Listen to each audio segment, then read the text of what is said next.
Hello, and welcome to Classic Horror with Dom Newton. Episode 1, The Novel of the White Powder, by Arthur Machen. My name is Lester.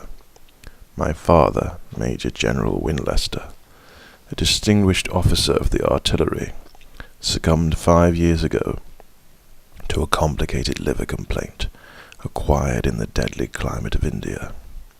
A year later, my only brother, Francis, came home after an exceptionally brilliant career at the university, and settled down with the resolution of a hermit to master what has been well called the great legend of the law.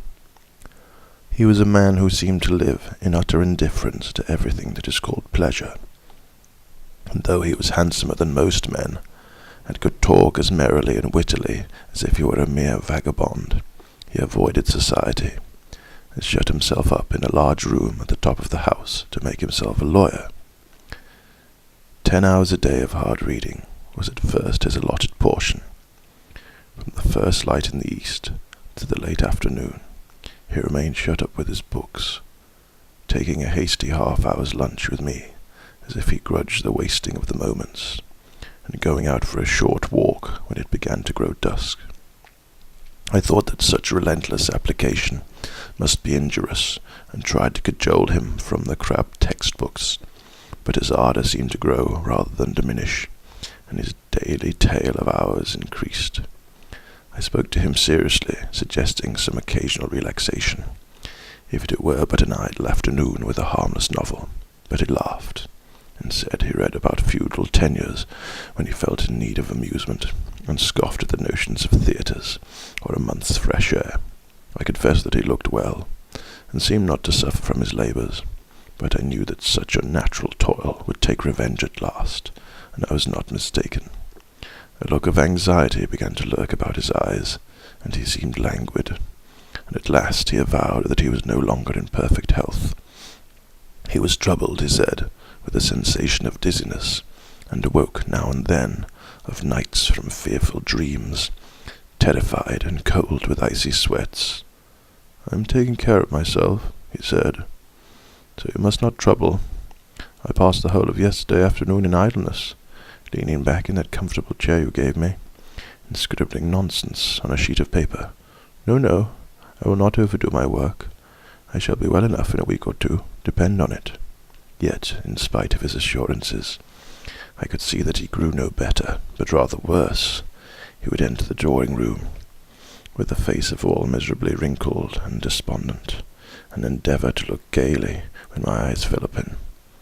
But I thought such symptoms of evil omen, and was frightened sometimes at the nervous irritation of his movements, and at the glances which I could no longer decipher.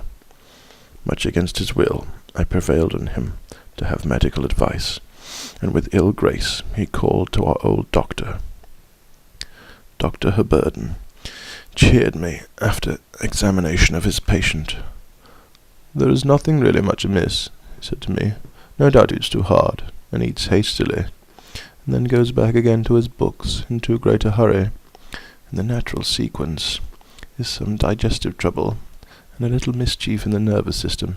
But I do indeed, Miss Lester, that we shall be able to set this all right. I have written him a prescription which ought to do great things, so you have no cause for anxiety." My brother insisted on having the prescription made up by a chemist in the neighbourhood. It was an odd, old-fashioned shop, devoid of the studied coquetry and calculated glitter that makes so gay a show on the counters and shelves of the modern apothecary. But Francis liked the old chemist, and believed in the scrupulous purity of his drugs. The medicine was sent in due course, and I saw that my brother took it regularly after lunch and dinner. It was an innocent-looking white powder, of which a little was dissolved in a glass of cold water. I stirred it in, and it seemed to disappear, leaving the water clear and colourless. At first Francis seemed to benefit greatly. The weariness vanished from his face, and he became more cheerful than he had ever been since the time when he left school. He talked gaily of reforming himself, and avowed to me that he had wasted his time. "I have given too many hours to law," he said, laughing. I think you have saved me in the nick of time. Come, I shall be Lord Chancellor yet, but I must not forget life. You know, I will have a holiday together before long. We will go to Paris and enjoy ourselves, and keep away from the Bibliothèque Nationale." I confessed myself delighted with the prospect. "When shall we go?" I said. "I can start the day after tomorrow, if you like." Perhaps that is a little too soon. After all, I do not know London yet, and I suppose a man ought to give the pleasures of his own country the first choice. But we will go off together in a week or two, so try and furbish up your French. I only know law French myself, and I'm afraid that wouldn't do." We were just finishing dinner, and he quaffed off his medicine with a parade of carousal, as if it had been the best wine from some choicest bin. "Has it any particular taste?" I said. "No. I should not know if I was not drinking water." And he got up from his chair and began to pace up and down the room, as if we were undecided as to what he should do next. "Shall we have coffee in the drawing-room?" I said. "Or would you like to smoke?" "No, I think I will take a turn. It seems a pleasant evening. Look at the afterglow. Why, it is as if a great city were burning in flames. And down there beside the dark houses it is raining blood fast. Yes, I will go out. I may be in soon, but I shall take my key. So good night, my dear. If I don't see you again." The door slammed shut behind him, and I saw him walk lightly down the street, swinging his Malacca cane, and I felt grateful to Dr. Hebarden for such an improvement. I believe my brother came home very late that night, but he was in a merry mood the next morning. "I walked on without thinking where I was going," he said, enjoying the freshness of the air, enlivened by the crowds as I reached more frequent quarters. And then I met an old college friend, Orford, in the press of the pavement, and then, well, we enjoyed ourselves. I have felt what it is to be young and a man. I find I have blood in my veins, as other men have. I made an appointment with Orford for tonight. There will be a little party of us at a restaurant. Yes, I shall enjoy myself for a week or two, and hear the chimes at midnight. Then we will go out for our little trip together. Such was the transmutation of my brother's character, that in a few days he became a lover of pleasure, a careless and merry idler of western pavements, a hunter out of snug restaurants, and a fine critic of fantastic dancing. He grew fat before my eyes, said no more of Paris, for he had clearly found his paradise in London. I rejoiced, and yet wondered a little, for there was, I thought, something in his gaiety that indefinitely displeased me, though I could not have defined my feeling. But by degrees there came a change.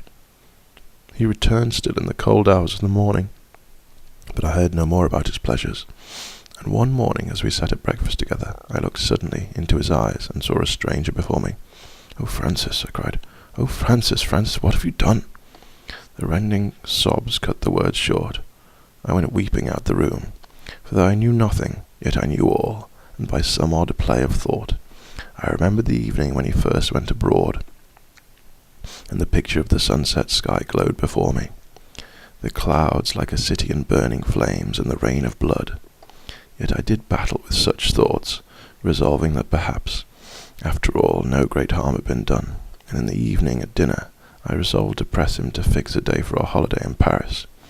We had talked easily enough, and my brother had just taken his medicine, which he continued all the while, and I was about to begin my topic, when the words forming in my mind vanished, and I wondered for a second what icy and intolerable weight oppressed my heart and suffocated me, with the unutterable horror of the coffin lid being nailed down on the living.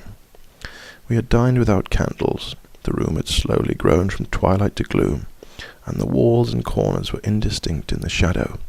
But from where I sat I looked out into the street, and as I thought of what I would say to Francis, the sky began to flush and shine, as it had done on a well-remembered evening, and in the gap between two dark masses that were houses an awful pageantry of flame appeared, lurid walls of writhed cloud, and utter depths burning, grey masses like the fume blown from a smoking city, and an evil glory blazing far above, shot with tongues of more ardent fire, and below, as if there were a deep pool of blood. I looked down to where my brother sat facing me, and the words were shaped on my lips when I saw his hand resting on the table. Between the thumb and forefinger of the closed hand there was a mark, a small patch about the size of a sixpence, and somewhat of the colour of a bad bruise, yet by some sense I could not define. I knew that what I saw was no bruise at all. Oh, if human flesh could burn with flame, and if flame could come black as pitch, such was that before me. Without thought or fashioning of words, grey horror shaped within me at the sight, and in an inner cell it was known to be a brand. For the moment that the stained sky became dark as midnight, and when the light returned to me, I was alone in the silent room, and soon after I heard my brother go out. Late as it was, I put on my hat and went to Dr. Herbarden. In his great consulting room, ill-lighted by a candle which the doctor brought in with him, with stammering lips and a voice that would break in spite of my resolve, I told him all, from the day on which my brother began to take the medicine, down to the dreadful thing I had seen scarcely half an hour before. When I had done, the doctor looked at me for a minute with an expression of great pity on his face. "Dear Mr. Lester," he said, "you have evidently been anxious about your brother. You have been worrying over him, I am sure. Come now, is it not so?" "I have certainly been anxious," I said. "For the last week or two I have not felt at ease." "Quite so. You know, of course, what a queer thing the brain is. I understand what you mean, but I was not deceived. I saw what I have told you with my own eyes." Yes, of course, but your eyes had been staring at that curious sunset we had tonight. That is the only explanation. You will see it in the proper light tomorrow, I am sure. But remember, I am always ready to give any help that is in my power. Do not scruple to come to me, or to send for me if you are in any distress. I went away but little comforted, all confusion and terror and sorrow, not knowing where to turn. When my brother and I met the next day, I looked quickly at him and noticed, with a sickening at the heart, that the right hand, the hand on which I had clearly seen the patch of the black fire, was wrapped up in a handkerchief. "What is the matter with your hand, Francis?" I said in a steady voice. "Nothing of consequence. I cut a finger last night, and it bled rather awkwardly, so I did it up roughly to the best of my ability. I will do it neatly for you if you like." "No, thank you. This will answer very well. Suppose we have breakfast. I am quite hungry." We sat down and I watched him. He scarcely ate